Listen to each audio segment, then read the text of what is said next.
So, moving further into the story of the crab, um, we'll look at first of all some of those issues and some of those healing questions as well that we can ask ourselves. Because it's not just for cancer, it's for all of us.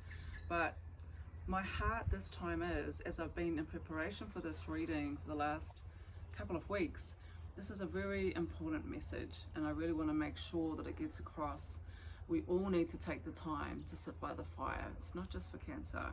Cancer offers the medicine of the fire to all, and to be able to say it's safe to soften.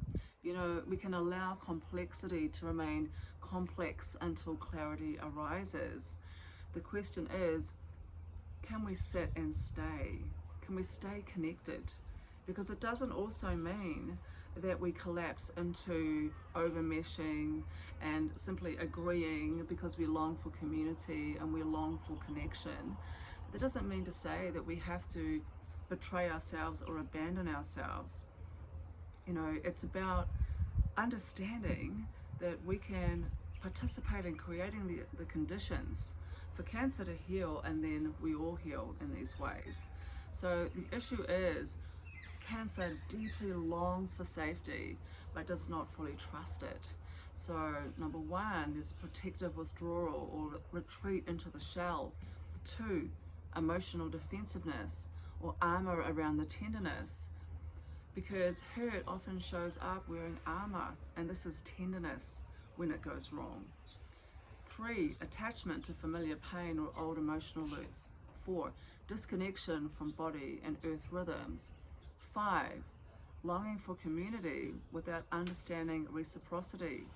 So some of the healing questions we need to ask ourselves are, where have I closed my heart to protect old pain? What simple rhythms help me return to myself? Can I trust that feeling deeply is not weakness, but it's wisdom? Am I able to participate in the kind of community that I say that I want? You know, and the medicine for the cancer is rebuilding trust and connection. You know, looking further into the shadow, there's that tendency to armor, to retreat, to control, to cling, overprotect, dysregulate, disconnect, collapse, be lost in chronic overstimulation, hypervigilance that looks like, you know, just being aware and scanning, but it's deeply rooted in fear, abandoning the self, burying the wounds, hiding, guarding, defending, or emotionally shutting down. So the medicine for cancer is, we don't need to force or bypass, we don't need to pretend it didn't hurt. We can again create gentle, safe practices, not to heal instantly, but slow, tender, rhythmic, relational medicine, staying present through discomfort, returning to rhythm, returning to ritual, returning to the body.